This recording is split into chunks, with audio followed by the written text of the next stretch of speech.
It's the champ, Shannon the Cannon, two-time heavyweight champion of the world. And you're watching Sports Icons. Subscribe. Let's go, champ. Let's go, champ. Let's go, champ. Champ. Right, so following the last video with the UK heavyweight rankings, I thought I'd have a quick look at the American ones. And to be honest with you, if I was American, I'd be looking at this going, damn, we are pretty light on the ground when it comes to our heavyweights. Hopefully we get some prospects coming through and they start putting on some great performances. But obviously we're going to predominantly talk about top 10, but we'll give some honourable mentions of the outside of the top 10, which again is pretty worrying, to be honest with you. But anyway, it is what it is. So number 11, Bermane Stiverne. That's worrying when Bermane Stiverne is your 11th best heavyweight. But of course, should he really be there? He's from Haiti and things like that. So listen, it is what it is. Chris Arreola is still up there at number 12. Samuel Peter, number 13. Samuel Peter, why are you still fighting? What is going on there? Joey Dueco, number 14. There was rumours that Joey Dueco, he hurt Anthony Joshua in sparring recently, which may or may not have had an effect on the Andy Ruiz Jr. fight. And incidentally, he's been rewarded with a matchroom fight against Burak Gassiev. Coincidence?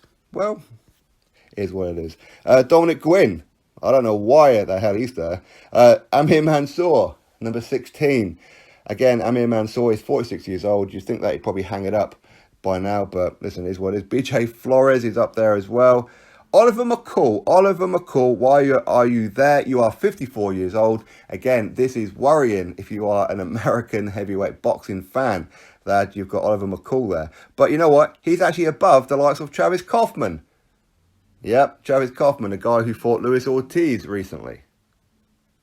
But yeah, Luis Ortiz is getting a world title shot, right? Unbelievable. Also, Kevin Johnson, the journeyman, and Ray Austin is 48 years old, and he's into the top 25. So as you can see, there's some pretty worrying signs already. But we're getting to the top 10. Again, it's not necessarily down to who would win out of the top 10. But it's just a case of these are the rankings based on activity and who it is that you're fighting. It's all Boxrec points. So number 10, Michael Hunter. Of course, formerly a cruiserweight, but he's made, the last 3 or 4 fights of his at heavyweight and looking real good. He's part of the Matchroom stable, of course. And he is fighting soon, but I forgot who the opponent is. But he is 17-1, and his only one loss was to Alexander Usyk. But either way, he's in the top 10. Number 9, Gerald Washington. See, this is what I mean. If you're an American heavyweight boxing fan, you could be looking and thinking, ugh, this is not good. Anyway, Gerald Washington's there. And above him, Eric Molina. Yeah, Eric Molina, he's going to be taking on Joseph Parker next. If that fight is still on. There's rumours that Eric Molina may be pulled out of it.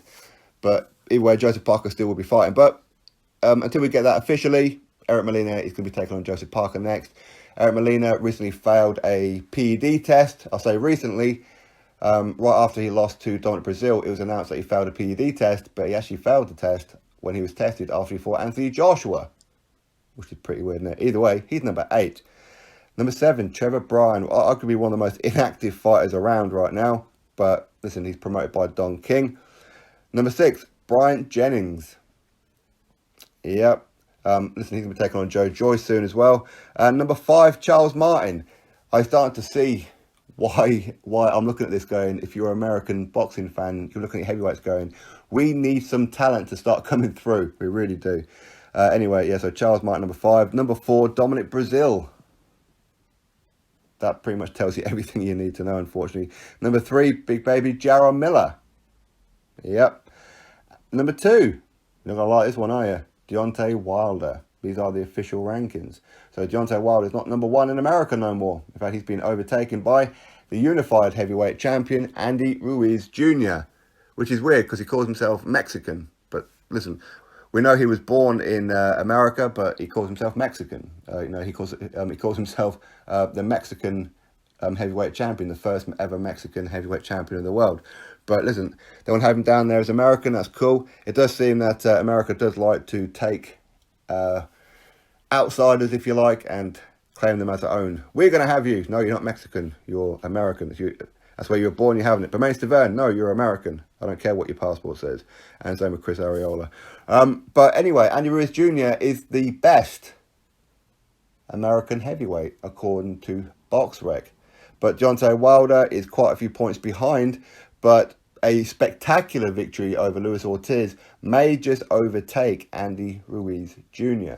But Andy Ruiz Jr., he gets his position because he was the one willing to actually step up and fight Anthony Joshua when Wilder wasn't.